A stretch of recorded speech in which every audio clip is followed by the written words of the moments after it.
नमस्कार दोस्तों, स्वागत है आप सबका भद्रा इस एकेडमी में। दोस्तों आज का डेट है 3 जुलाई 2022 एंड डेली के करंट अफेयर्स के हमारे sources as usual Assam Tribune and different other national dailies होने वाले हैं। एडमिशंस अगर आप लेना चाहते हैं भद्रा इस एकेडमी में तो आप इन नंबर्स पे कांटेक्ट कर सकते हैं। And regarding the PDF of this whole lecture we will be uploading the PDF in the description box below. आप वहाँ से डायरेक्टली एक लिंक मिलेगा, आप वहाँ से डायरेक्टली इसको डाउनलोड भी कर सकते हैं। चलिए सबसे पहले यहाँ पे न्यूक्लियर डॉक्ट्रिन ऑफ इंडिया के बारे में डिस्कस करते हैं। क्यों न्यूज़ में था? क्योंकि नेशनल ह्यूमन राइट कमीशन के चेयरमैन ने बोला दैट इंडिया की जो पॉलिसी है न्यूक्लियर वेपन वो मैनिफेस्टेशन हमारे पास्ट आइडियोलॉजीज का, राइट। अभी देखो हिंदुस्तान टाइम्स से वैसे ये न्यूज़ लिया गया है और आपको जानना मेनली यही है दैट न्यूक्लियर डॉक्ट्रिन हमारे देश का है क्या, ठीक है। 2003 में इंडिया ने ऑफिशियली एक्सेप्ट किया था हमारा न्यूक्लियर डॉक्ट्रिन, जिसमें हम लोगों ने बोला था, एक्सेप्ट किया था no first use policy. No first use policy मतलब दैट कोई भी देश के खिलाफ हम अब न्यूक्लियर वेपन को पहले शूट नहीं करेंगे, वो पाकिस्तान ही क्यों ना हो, वो चाइना ही क्यों ना हो।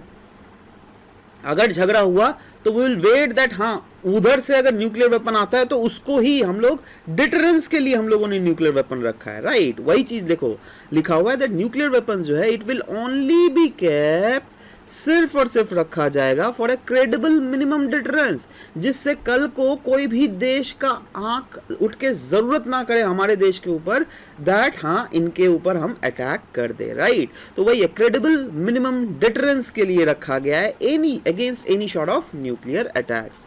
No first use policy would be followed and India would use nuclear attack only as a retaliation। मतलब no first use policy का मतलब यही है दैट पहला first use तो हम लोग नहीं करेंगे।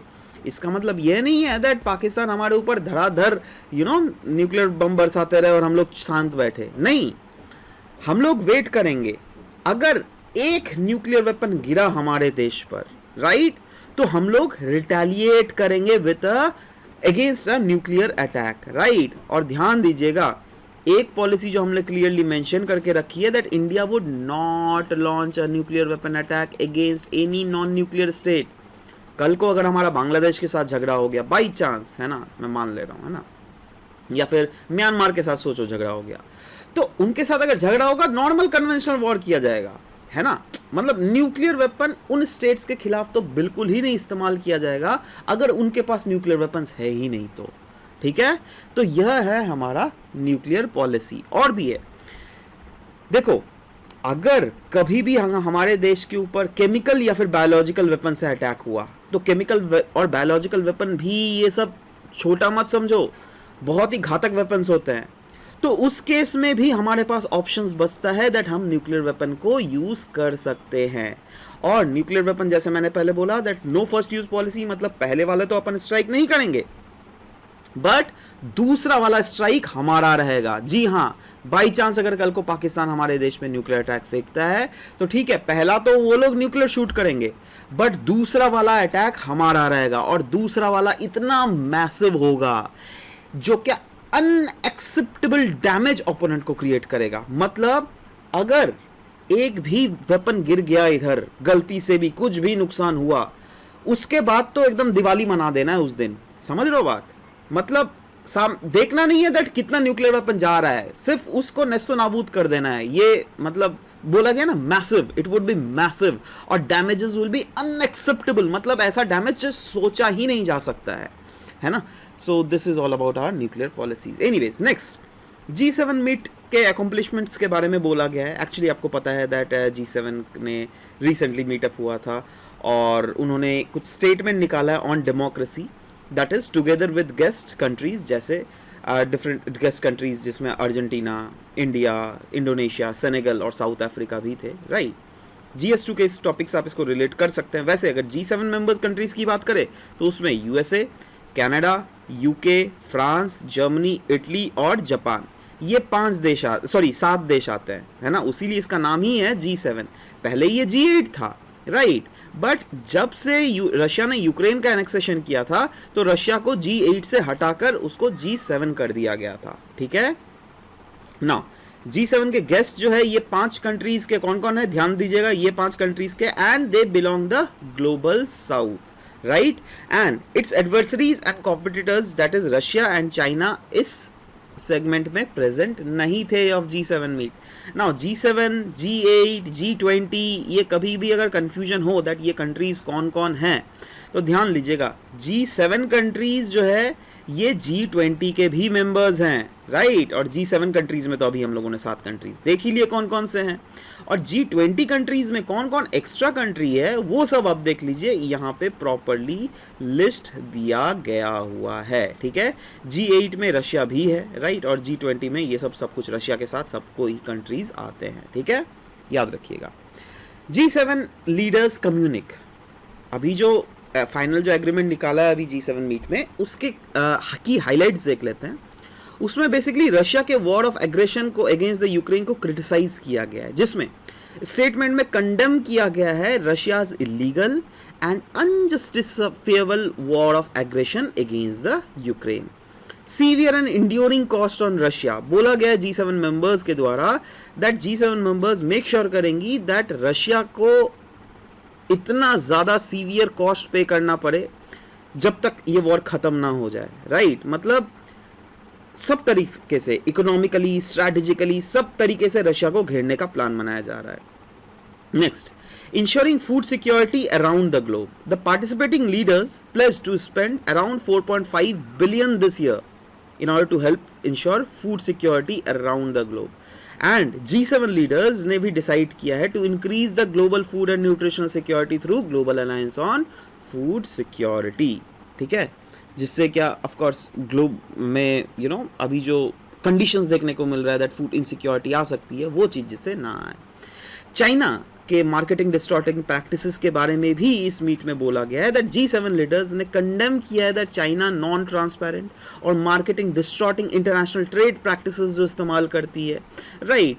तो ये सब चीज़ को बेसिकली क्रिटिसाइज किया गया है। नेक्स्ट बोला गया partnership for global infrastructure and investment, partnership of global infrastructure and investment के साथ G7 कंट्रीज का एम है that United states dollar $600 billion आने वाले 5 साल में कैसे दुनिया में सप्लाई किया जा सके, जिससे जो इन्वेस्टमेंट जो गैप दिखना है, क्योंकि देखो दुनिया वाला जो इन्वेस्टमेंट गैप को चाइना ही अभी तक फिल अप कर रहा था with the help of their belt and road initiative. अब उसको फिल अप करने के लिए पार्टनरशिप ऑफ और ग्लोबल इंफ्रास्ट्रक्चर एंड इन्वेस्टमेंट का कॉन्सेप्ट लाया गया है। ग्लोबल कॉर्पोरेशन, G7 मेंबर्स ने डिसाइड किया to set up their corporation globally, है ना, जिसमें new just energy transition partnership भी इंक्लूडेड है, राइट। और अभी तक तो वैसे अगर देख लीजिएगा ये ज़्यादातर साउथ अफ्रीका को फोकस करते हुए रखा जा रहा था, बट आने वाले समय में इंडिया, इंडोनेशिया, सेनेगल, वियतनाम को भी इस पार्टनरशिप में कहीं ना कहीं लाया जा रहा है। कोविड-19 में बोला गया that to overcome the current कोविड-19 pandemic G7 countries will build on its provision over 1.175 billion vaccine doses since the last meeting of 2021, जिससे दुनिया को इस महामारी से निकाला जा सके। इंडिया G7 मीट में हमारे द्वारा क्या क्या बोला गया है, देखो इंडिया वैसे तो G7 का मेंबर नहीं है, राइट, बट हाँ हमें एज अ गेस्ट ज़रूर बोला गया था, तो इसीलिए G7 मीट में प्रधानमंत्री मोदी जी ने 2 सेशंस भी अटेंड किए थे, जिसमें investing in better future, climate, energy, health and food security उन्होंने अटेंड किया, एंड रेजिलिएंट डेमोक्रेसी डॉक्यूमेंट भी साइन किया गया। इस डॉक्यूमेंट के हिसाब से क्या था, देखो रेजिलियंस डेमोक्रेसी डॉक्यूमेंट अपने आप में ये कीवर्ड भी है, लेकिन through this document the participating countries express their commitment to guard the freedom, independence and diversity of civil society actors. मतलब ये ज़्यादातर ऑफ कोर्स आप देखिएगा तो डेमोक्रेटिक कंट्रीज़ के द्वारा ही साइन किया गया, राइट, दैट हाँ मेक श्योर किया जाएगा उन देशों में फ्रीडम, उन देशों में इंडिपेंडेंस और diversity in society actors and protect the freedom of expression and opinion online as well as offline.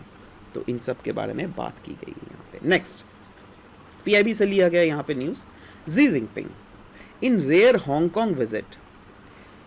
Now आपको पता होना चाहिए recently 25th anniversary of the former British colony hand over to China celebrate किया जा रहा था, तो उसके उपलक्ष्य पे चाइनीज़ प्रेसिडेंट जो है हांगकांग के विजिट में थे। इनफैक्ट हांगकांग के स्पेशल एडमिनिस्ट्रेटिव रीजन के विजिट में थे, है ना।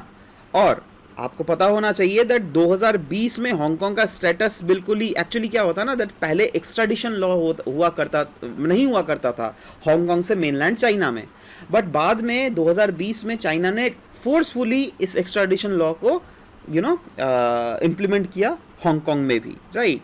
और आपको तो पता ही है दैट कितना ज़्यादा वहाँ पे रिवॉल्ट हुआ था हांगकांग के लोग, क्योंकि हांगकांग के लोग they are more pro democratic people, right. और आपको तो पता है दैट चाइना में डेमोक्रेसी नाम का कोई चीज़ ही नहीं एग्जिस्ट करता है ना। सो वही चीज़ बोला गया था, tighter controls under the national security law imposed in 2020 have prompted some people to leave Taiwan, Britain at to other countries as well, है ना। इनफैक्ट नेशनल सिक्योरिटी लॉ 2020 की बारे में बात की जा रही है दैट बीजिंग ने इंपोज किया था ये national security law in 2020 following the protest of erupted over the proposed extradition law. वही तो मैंने बोला ना, एक्स्ट्राडिशन लॉ, ऊपर से वहाँ के लोग ज़्यादा डेमोक्रेसी डिमांड कर रहे थे, बट वो चीज़ तो चाइना दे ही नहीं सकती है ना। इनफैक्ट आपको पता होना चाहिए दैट 1989 में Tiananmen square pro democracy movement को भी चाइना ने कैसे तोड़ा था। इनफैक्ट तियानमेन स्क्वायर के बारे में कोई भी अगर चर्चा करता है ना अभी भी, तो चाइना बिल्कुल प्रोटेस्ट करता है ऑफिशियली, जी हाँ, है ना। क्योंकि चाइना ने देखो वहाँ पे प्रो डेमोक्रेटिक मूवमेंट हो रही थी वहाँ के तियानमेन स्क्वायर वाले रीजन में, चाइना के फोर्सेस ने मैसिवली वहाँ पे कर्टेल किया था इसको, वहाँ के लोग अपने लोगों को मारा था उन्होंने, है ना। तो काफ़ी ज़्यादा क्रिटिसिज्म भी उनको मिला था। Anyways, leveraging the potential of special administrative region. अब चाइना का एडमिनिस्ट्रेटिव रीजन कौन है? ये वाला हांगकांग रीजन, मकाओ, ठीक है। तो अब ये इस रीजन को चाइना का स्ट्रैटेजी यही है to leverage the inherent economic, trade और टेक्नोलॉजिकल पोटेंशियल। इस रीजन में अगर देख लीजिएगा economic potential, trade potential, technological potential बहुत ज़्यादा है, ठीक है।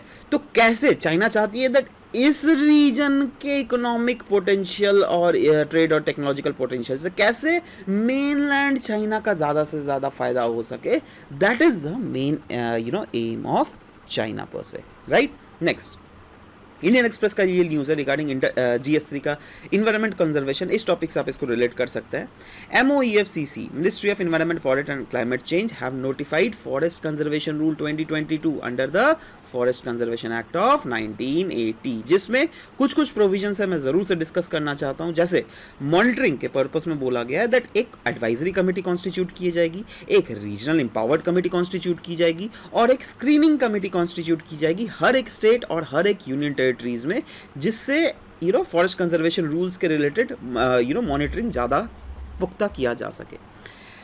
इंटीग्रेटेड रीजनल ऑफिस कहा जा रहा है, ये इंटीग्रेटेड रीजनल ऑफिस जो है ये एग्जामिन करेगी हर एक linear project, that may be any project, whether it be road project, highway project या फिर एनी शॉर्ट ऑफ प्रोजेक्ट, जो क्या इन्वॉल्व करती है land up to 40 hectare and the use of forest land up to 0.5 canopy density, 0.7 canopy density. Time frame, a fixed time frame for quicker review of the each project is to be done, है ना, जिससे जल्दी से जल्दी projects को review करके जल्दी से भेजा जा सके। रिस्पॉन्सिबिलिटी ऑफ द स्टेट्स, जी हाँ, स्टेट्स को भी रिस्पॉन्सिबिलिटी दिया गया है of settling the forest rights of forest dweller under the forest right act of 2006, क्योंकि सब कुछ सेंटर को ये करना ज़्यादा मुश्किल हो जाता है ना यार, है ना। तो ये सब चीज़ बेसिकली थोड़ा मोड़ा चीज़ है जो कि नोटिफिकेशंस में आया हुआ है। ऐसा ज़्यादा वैसा देखो संडे के समय ज़्यादा सच होता भी नहीं है न्यूज़, ठीक है, बट जो भी रहता है at least we make sure to discuss that away.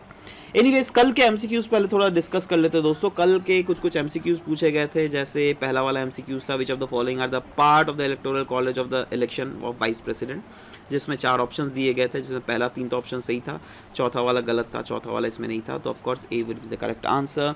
Next question था consider the following statement, 4 statement दिए गए थे, पूछा गया था कौन से रीजंस हो सकते हैं लैंडस्लाइड्स के, तो डिफॉरेस्टेशन तो बिल्कुल रीजन है, unscientific planning of that reason बिल्कुल it is a reason, unconsolidated deposit of regolith ये भी मैंने बोला था, और हेवी रेनफॉल, जी हाँ, चारों के चारों बिल्कुल सही है, तो D was the correct answer here. Next is ISRO का पोएम प्लेटफॉर्म जो था ये perform in orbit experiment using final stage of PSLV not GSLV, ठीक है, सो इसलिए C would be the correct answer. अगर करेक्ट सीक्वेंस देख लीजिएगा ADC was the correct answer, जिसमें सब लोगों ने, जी हाँ, ADC सभी लोगों ने, और भी कुछ देखिए, अच्छा इफ्तिकार आप गलती कर दिए, लास्ट में B कर दिए यहाँ पर, बाकी तो और भी लोगों के कुछ कमेंट्स सेक्शन थे, माफ़ करना आप लोगों के कमेंट्स लिए नहीं गए, बट हाँ चलो कोई बात नहीं यार, आंसर हर रोज करते रहो, will make sure to take your comments as well, right. So anyways this was all about that कितने लोगों ने सही आंसर दिया। आज के कुछ क्वेश्चन है जो कि मैं आपको डिस्कस किया हूँ, ऑफकोर्स आप उसके आंसर्स नीचे कमेंट सेक्शन में ज़रूर से लिखिए। सबसे पहला, nuclear doctrine of India is best described by strike through nuclear triad, no first use, first use of nuclear weapon, perform in orbit, अच्छा माफ़ करना, ये नन ऑफ दीज डाल देना, ठीक है, माफ़ करना, ये एक्चुअली एडिट नहीं किया गया है। चलो आपको 3 ऑप्शंस मिल गए हैं, 3 ऑप्शंस में आप अपने आंसर्स लिखिए, ठीक है। चलिए सबसे नेक्स्ट की न्यूज़ देख लेते हैं। Which of the following countries is are the part of G20?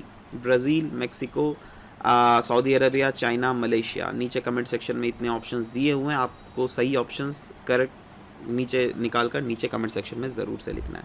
Which of the following is और are the part of special administrative regions of China? Hong Kong, Taiwan, Macau या फिर तिब्बत? करेक्ट चूज कीजिए correct code. 1 only, 1 3 only, 2 3 4 only, 1 2 3 4 only, ठीक है। तो नीचे comment section में मैं वेट जरूर करूँगा आपके आंसर्स का।